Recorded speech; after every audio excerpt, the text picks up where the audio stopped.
Hendricks ordered weapons down. The base was crawling with NRC soldiers and undead. No need to draw any more attention to ourselves. We crossed the tarmac. The tunnel ahead led to the security station.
Hendricks took out the guards. I hacked into the system to find Bishop. Why were there NRC still at the base? It was being overrun. They needed the cure. They kidnapped Bishop's whole team and would do whatever it took to get their hands on it. They'd torture these researchers till the dead broke down the door and ripped them all to shreds if it meant they could save their people.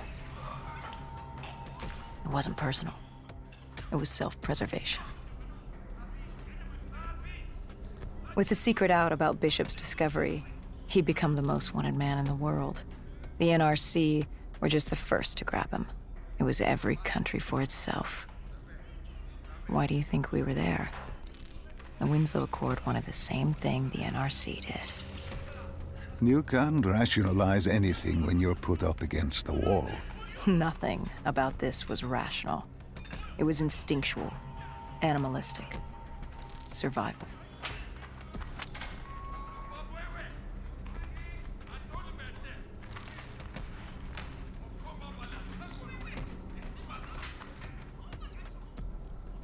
He had been escorted to an interrogation room. We had to hurry. Behind us was an undead army. Once one got a whiff, the others would come running.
Hendricks told Bishop who we were and that we had to move, but Bishop refused to leave without the other researchers, his friends. Our instructions were specific. Bishop was our priority. We didn't like it, but Bishop refused to leave without them. It sounds like you were taking an awful risk. He said for the cure to work, he needed them. They weren't expendable. Technically, we were. In a way, you and the NRC were not so different in what you wanted and how far you were willing to go. Our method was different. Our reasoning was not. No one wants to sacrifice themselves to save the world. But you like to think if the moment came, you'd have it in you. Who was inside the cell? Lieutenant Ziyed Khalil, member of the Egyptian army. Back in '65, he was a guard assigned to Bishop's research station. This was how we met. Hendricks cut him down and notified Taylor we were freeing the other hostages. Taylor said we didn't have the time. The base was swarming with additional NRC forces. They weren't letting their prize go that easily. There was a tunnel full of hostile soldiers between us and our exit. A cargo elevator ahead was the only way to the surface. No telling how close the dead were behind us.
The remaining NRC forces were waiting for us above. They weren't about to let their prize prisoner go. If it meant getting the cure and saving their families, they were willing to die for it. And they weren't the only ones. There's in action before. To us, it was a spectacle. To them, it was just another day in the life. Wait a minute. Do not be deceived by his lies. Remember your past. Remember when you first met John Taylor. Remember the truth. Wait, this is wrong. This can't be real. I told you I met Taylor in Zurich during the 2065 Qatarist uprising, after I became a dead killer. But here I am with Taylor, and my limbs haven't been replaced yet. I'm still human. Why did you tell me that the first time I met Taylor was Zurich? Focus. You need to complete this memory. What was Taylor's plan? We were still on for exfil, but first we had to blow the bridge. We followed Diaz. Both undead and NRC forces were converging on our position.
Hall grabbed us after the hangar. She was to take us to Moretti, so we could blow the bridge.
After the bridge, we were forced inside a comm center. Moretti took point. The rendezvous with Taylor was an APC garage just ahead.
We could hear the undead screaming towards us. But that wasn't all. A robot horde was moving in. Taylor would need some time to get the door open.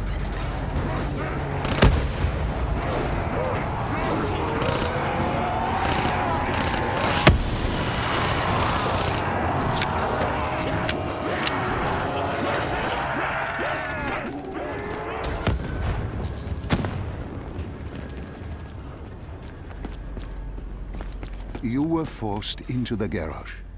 What happened there? Hendricks wanted to go back and get the other hostages. Bishop was priority. After all, he had the cure. The rest were just collateral. What did Taylor do? He volunteered to take his team to get the others. We were to take Khalil and Bishop to Exfil.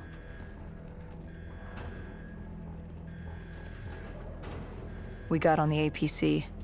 Bishop was the most important man in the world right now. We had to get him to Exfil if it killed us.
APC stalled on us. Hendricks needed a minute to get going.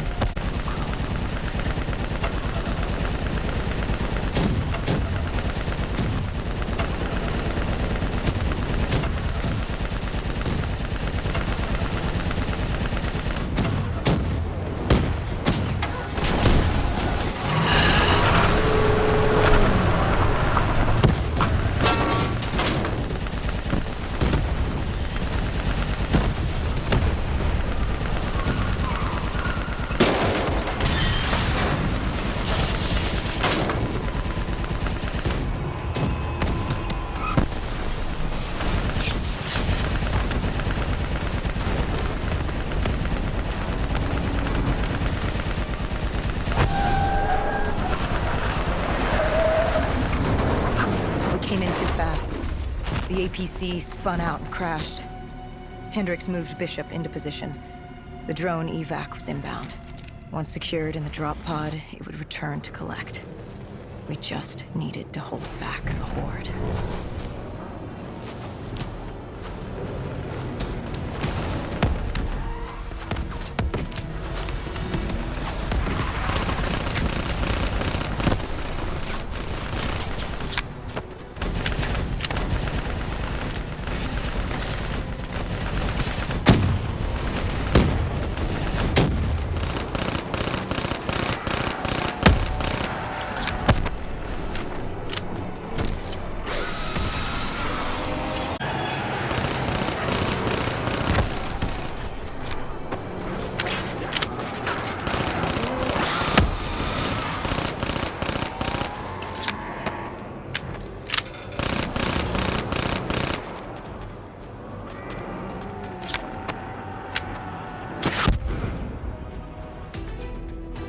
What happened? Airspace was compromised. They had to pull out. Bishop was priority. We were expendable. We heard Teddy over calls. He was inbound and told us to hang on. No. I can't do this. I can't live this again. No. Please. I am sorry. You must. No, please! If you wish to defeat Deimos, you must. To save the world, you must relive this. I should have died. I felt myself fade. It was over. That was the day I met John Taylor. That was the day I became a dead killer.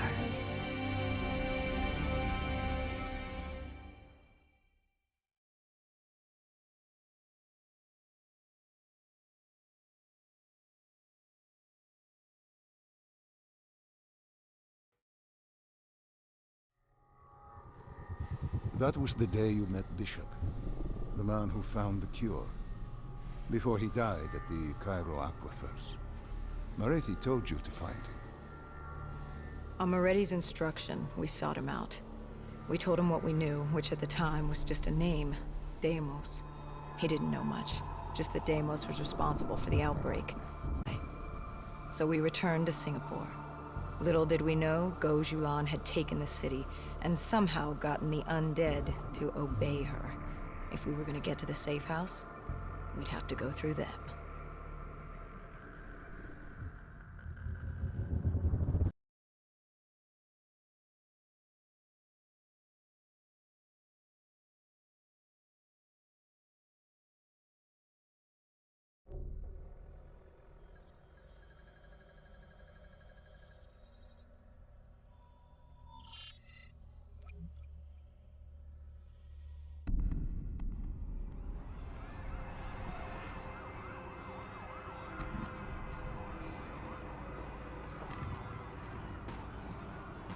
The Vultures.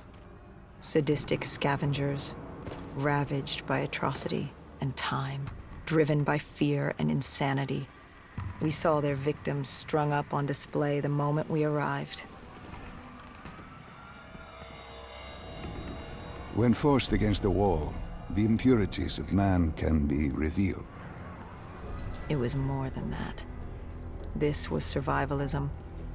When only 1% of the world's population is human, you either died and became the undead, or you survived by preying on the living.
These scavengers were well equipped. I suppose that's what you get when you prey on your fellow man. We made quick work of them.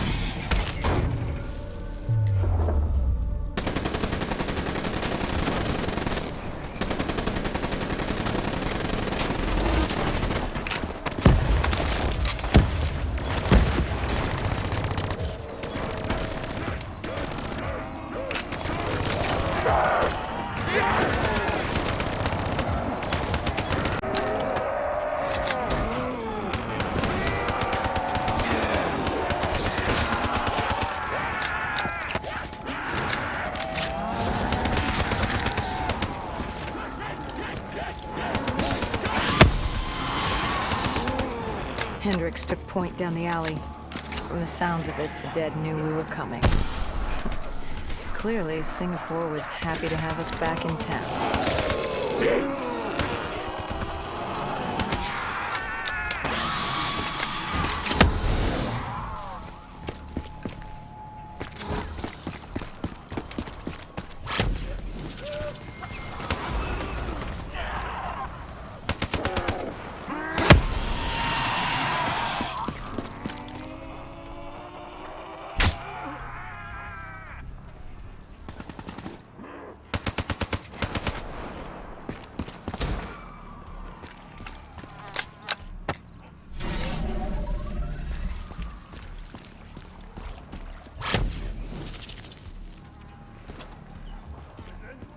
Overwatch confirmed the vultures were converging on the safe house. Civilians spotted on site. We didn't know if we could get through without additional collateral damage.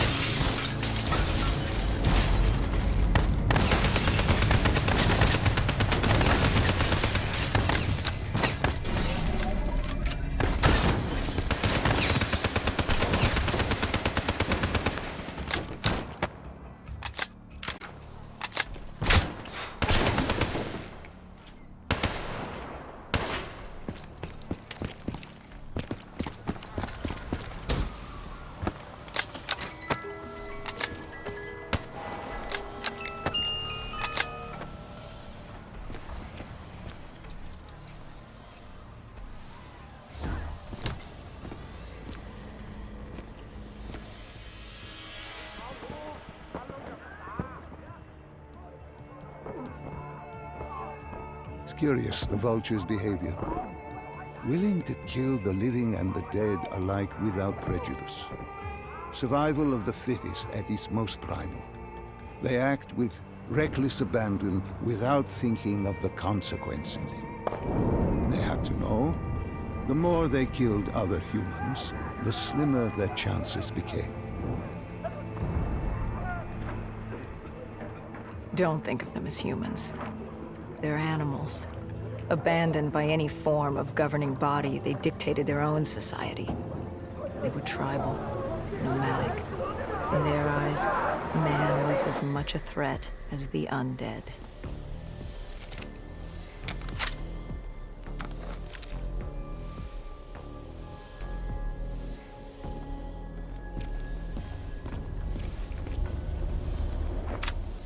The scavengers began realizing they weren't the only humans in the area. It was a matter of time before Gojulan knew we were here.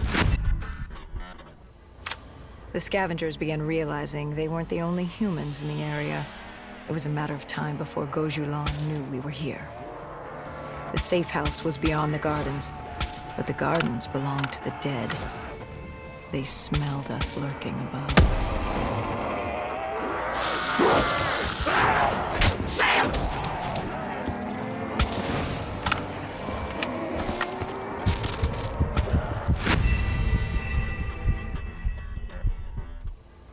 Scavengers began realizing they weren't the only humans in the area. It was a matter of time before Gojulan knew we were here. The safe house was beyond the gardens, but the gardens belonged to the dead. They smelled us lurking above.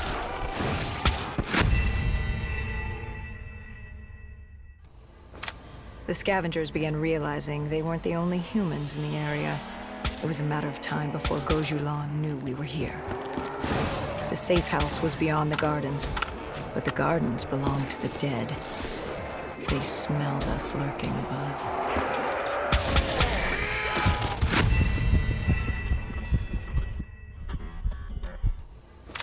The scavengers began realizing they weren't the only humans in the area. It was a matter of time before Gojulan knew we were here. The safe house was beyond the gardens, but the gardens belonged to the dead. They smelled us lurking above. The scavengers began of time before Gojulan knew we were here. The safe house was beyond the gardens, but the gardens belonged to the dead.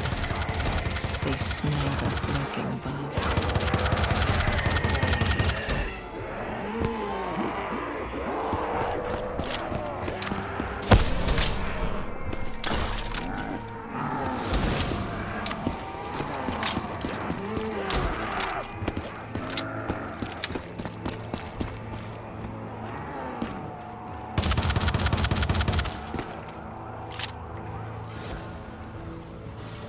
Before Hendricks could take him out, the scavenger alerted Gojulan. She knew we were here. Reinforcements were moving on a checkpoint nearby, along with more dead.